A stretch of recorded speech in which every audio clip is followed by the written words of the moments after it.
Bonjour et bienvenue à tous dans un monde où la magie et la créativité prennent vie. Aujourd'hui, nous allons plonger dans l'histoire de Le Pinceau Magique, un conte captivant qui raconte les aventures de Yang Li, un jeune garçon plein de talent et au grand cœur. Après avoir reçu un pinceau magique extraordinaire capable de donner vie à ses dessins, Yang Li utilise ce don unique pour répandre la bonté et combattre l'injustice. Installez-vous confortablement et laissez-vous emporter par cette histoire où chaque trait de pinceau dévoile un univers magique. Yang Li était le plus jeune fils d'une famille de paysans. Il vivait au pied des montagnes du nord de la Chine et s'occupait à garder un petit troupeau de chèvres. Comme les journées étaient longues, il passait son temps à observer la nature et à admirer le paysage. Yang Li aimait beaucoup dessiner. Il rêvait d'apprendre la peinture pour raconter toutes les beautés du monde. Hélas, il était si pauvre qu'il ne pouvait s'acheter un pinceau. Un jour, en passant devant une école, Yang Li vit un maître peignant un tableau. Sur une table basse s'alignaient des pinceaux de toute taille. Yang Li s'inclina devant l'homme. « Maître, demanda-t-il, pouvez-vous me prêter un pinceau? Je voudrais apprendre la peinture. » Voyant les vêtements usés de Yang Li, le maître se mit à ricaner. « Un petit pauvre qui va apprendre la peinture? Allons, misérable, passe ton chemin. » Yang Li s'éloigna, triste mais décidé. « Si c'est ainsi, j'apprendrai seul, » se dit-il.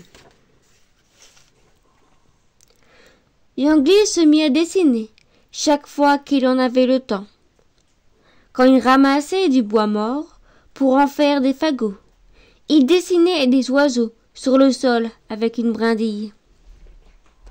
Quand il gardait le troupeau près de la rivière, il trempait son doigt dans l'eau et dessinait des poissons sur les rochers de la rive. Le temps passa. Yang Li dessinait si bien les oiseaux et les poissons qu'on s'attendait à les entendre chanter ou à les voir nager. Pourtant, il n'avait toujours pas de pinceau.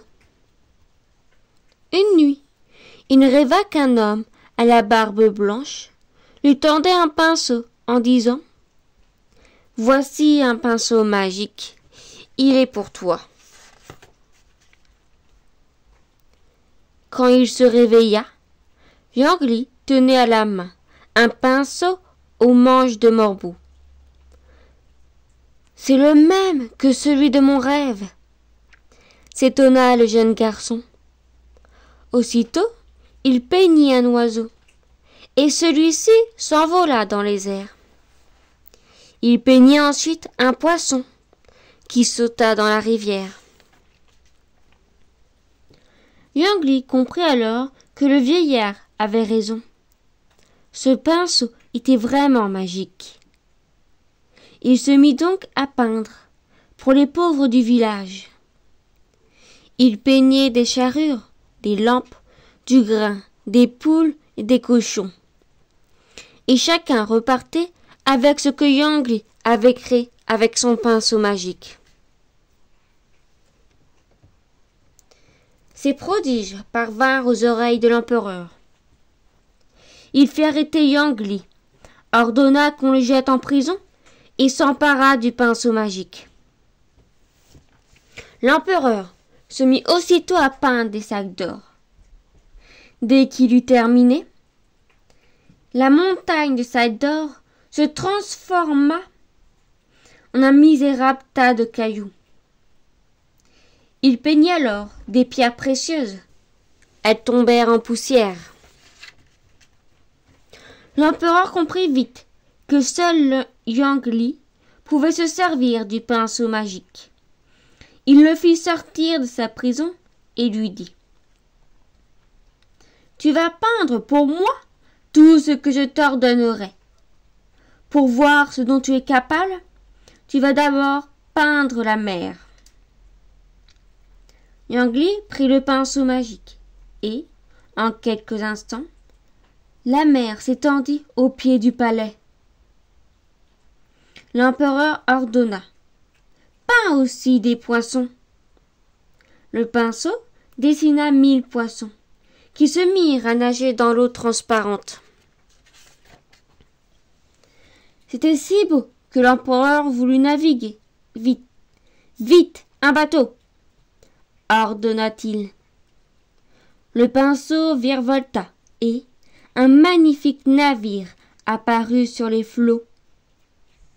L'empereur monta à bord avec toute sa cour. Un coup de pinceau et la brise se leva, gonflant les voiles. Le navire s'éloigna du rivage. « Encore du vent !» cria l'empereur. Yang Li ajouta plusieurs coups de pinceau. La mer s'agita et les vagues se creusèrent. Des paquets d'eau s'abattirent sur le pont. L'empereur était trempé. « Ça suffit, maintenant !» hurlait-il dans la tempête. « Assez de vent !» Mais Yang Li ne l'écoutait plus. Son pinceau allait et venait dans le ciel, traçant de larges courbes. Les hurlements de l'empereur se perdaient dans le bruit du vent. Le navire était ballotté par les vagues écumantes.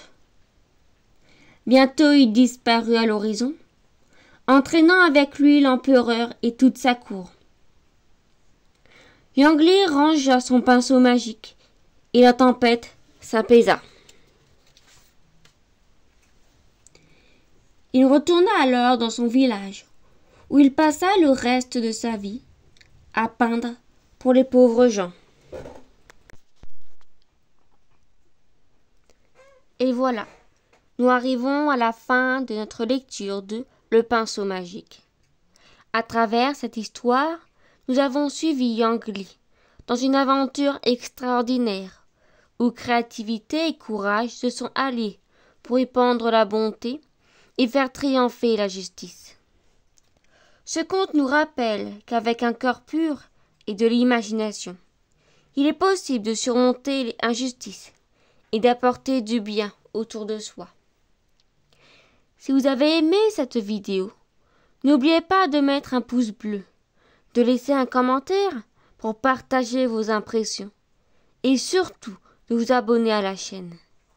Activez la petite cloche pour ne rien manquer de nos prochaines histoires magiques et inspirantes. Merci pour votre soutien et à très bientôt pour une nouvelle aventure. Bye.